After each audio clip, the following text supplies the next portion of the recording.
Le gros du problème, c'est que la plupart des gens ne savent pas qu'il y a un problème dans notre mode de scrutin actuel. Si, par exemple, tu ne votes pas pour un candidat, une candidate gagnante, tu as voté pour une autre personne, c'est que là, à ce moment-là, ton vote est littéralement perdu. La population ne se sent pas représentée, elle ne se sent pas respectée. Elle devrait l'être. On est dans une démocratie et on devrait sentir que lorsqu'on va voter, notre opinion est prise en compte.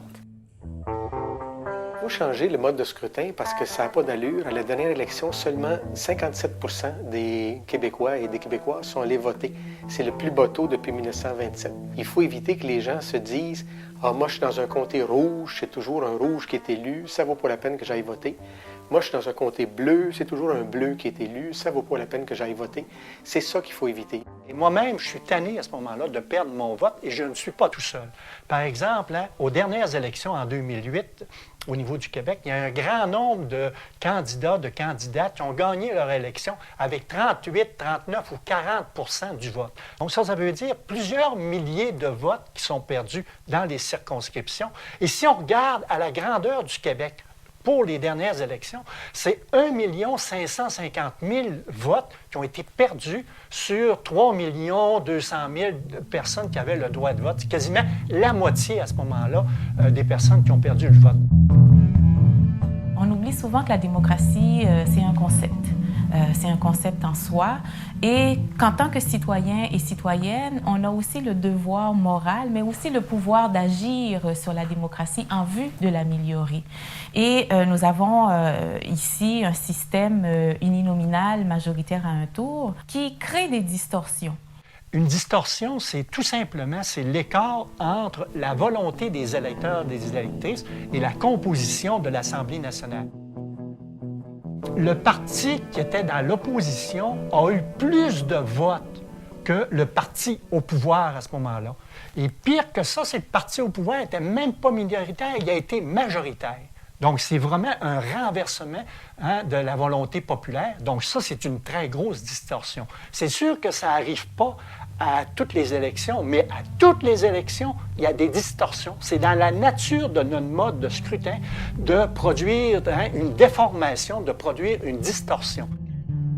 En 2010, si on réussit à faire en sorte que l'Assemblée nationale vote un projet de loi, nous pourrions, pour les prochaines élections de 2013, 2014, utiliser un autre mode de scrutin. Si la décision n'est pas prise en 2010, nous devrons attendre les élections suivantes, 2017, alors que ça fait depuis 40 ans que des études ont lieu, que des commissions parlementaires ont lieu, que les gens interviennent, que des mémoires sont déposées.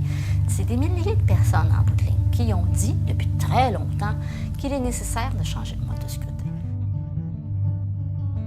Avoir un nouveau mode de scrutin, à mon point de vue, changerait la donne actuelle. Non seulement on va améliorer notre démocratie, mais on favoriserait également une meilleure représentation des hommes et des femmes à l'Assemblée nationale, mais aussi d'avoir une représentation adéquate de la diversité ethnoculturelle. Ce qui est intéressant, c'est que non seulement ça inciterait plus de gens à voter, mais ça rendrait les débats plus riches à l'Assemblée nationale. Ça nous permettrait de sortir de la schizophrénie. Parce que quand on va voter, souvent on est devant un dilemme parce qu'on voudrait voter pour tel candidat, tel parti, parce que ça correspond à nos valeurs, à nos préoccupations.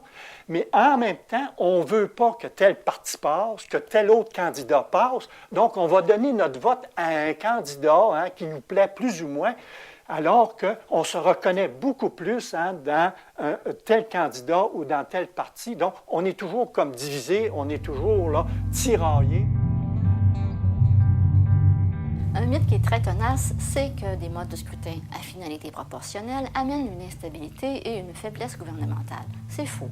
Lorsqu'on a un mode de scrutin proportionnel, c'est sûr qu'on obtient souvent des gouvernements de coalition. Mais un gouvernement de coalition, ce n'est pas un gouvernement faible, c'est un gouvernement représentatif de ce que la population a demandé. Au fond, là, il s'agit d'abandonner un système qui est complètement désuet, parce que la plupart des pays occidentaux ont adopté maintenant des scrutins à la mode proportionnelle et non pas le fameux uninominal à un tour. Alors prenons l'exemple en Europe. De nombreux pays, l'Allemagne et bien d'autres, ont adopté des systèmes modernes. Même les pays du Commonwealth auxquels on se rattache, comme la Nouvelle-Zélande, ont abandonné le mode à un tour.